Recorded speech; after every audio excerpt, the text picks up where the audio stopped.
Younous Omarjee, vous êtes aussi avec nous. Mayotte, il y a pas mal de gens sur place que vous connaissez. Vous avez des nouvelles?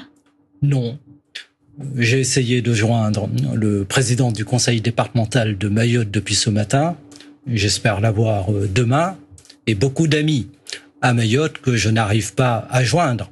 Et j'en profite pour adresser un message aussi à l'ensemble des Mahorais qui sont sur le continent ou à La Réunion, et à toutes celles et tous ceux qui, en France, ont de la famille à Mayotte et qui, en cette heure, sont très inquiets.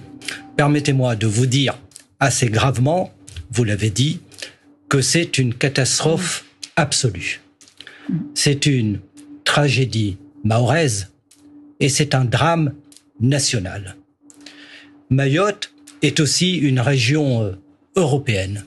Et je veux très solennellement dire aux Mahoraises et aux Mahorais la solidarité des institutions européennes, du Parlement européen, de la présidente Roberta Metsola. Et dès demain, à Strasbourg, nous serons en débat sur la question des catastrophes naturelles et des possibilités que l'Europe peut apporter pour aider la France. Pour aider dans l'urgence la France. C'est le sens d'ailleurs du message qui a été adressé par la présidente Ursula von der Leyen. On va vous montrer son tweet, justement, on va vous le montrer, parce que vous vous êtes entretenu avec elle, notamment, vous allez pouvoir nous raconter, parce que c'est aussi votre métier de député européen, de pouvoir vous entretenir avec ces instances et de parler des besoins du pays. Nous sommes de tout cœur avec la France suite au passage dévastateur du cyclone Chido à Mayotte. L'Europe est aux côtés des Mahorais dans cette terrible épreuve. Nous sommes prêts à apporter du soutien dans les jours à venir. Oui. Comment ça va s'organiser? Parce que Mayotte est une région ultra-périphérique de l'Union européenne. Et souvenez-vous, en 2017, il y avait eu la tragédie de Saint-Martin avec le cyclone Irma.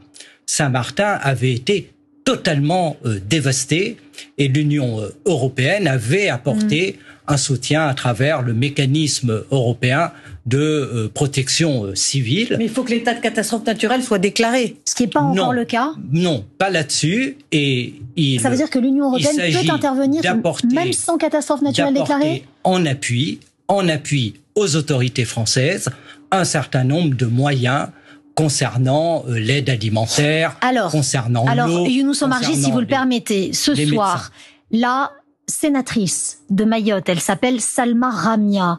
Elle dit qu'elle attend avec une grande hâte, beaucoup d'impatience, la mise en place de cet état d'urgence dans le pays. Elle craint, dit-elle, le plus, et la faim, c'est une chose, et l'insécurité, parce que c'est aussi de cela dont il s'agit avec Mayotte. On doit comprendre que lorsque ce cyclone arrive à Mayotte, il intervient sur un territoire qui est déjà dévasté par une série de fléaux qui sont les marqueurs des pays sous-développés, à savoir une population en dessous du seuil de pauvreté, des habitats précaires, des problèmes d'assainissement, des problèmes sanitaires.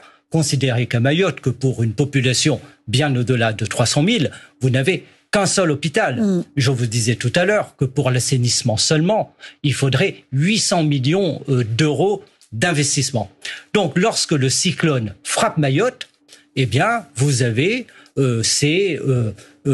cette catastrophe. Alors qu'un même cyclone, d'une même intensité, lorsqu'il frappe l'île de la Réunion, il fait des dégâts relativement limités. Et nous nous retrouvons dans la même situation des cyclones, par exemple, de 1948 à l'île de la Réunion, où les vents étaient autour de 280 km/h, qui avaient fait des centaines de morts. À l'île de la Réunion, en 1989, je l'ai vécu. Parce que vous êtes originaire de l'île de la Réunion, parce que je suis réunionnais, nous avons vécu le cyclone Firinga, 300 km/h, les vents, c'était une horreur absolue. Il y a aussi les traumatismes psychologiques, parce que vivre cela, on n'en sort pas totalement indemne. On a vu cette femme dans un reportage. Et en 1989, à l'île de la Réunion, 7 morts de trop, mais un cyclone d'une même intensité fait des centaines de morts à Madagascar. Donc voilà la réalité mahoraise. La réalité mahoraise, c'est une réalité d'un pays sous-développé avec une série de fragilités. Et demain, il y a une combinaison de risques Insécurité, évidemment. Problème sanitaire, absence d'assainissement. Vous aviez déjà un début de choléra il y a quelques mois à Mayotte. Le problème de l'eau, ça ne date pas d'aujourd'hui. Le problème de l'eau, évidemment, il faut en urgence pouvoir acheminer de l'aide alimentaire pour évacuer définitivement les risques de famine, amener de l'eau pour la population, et puis aussi, au fur et à mesure, l'électricité et reconstruire ce qui peut l'être.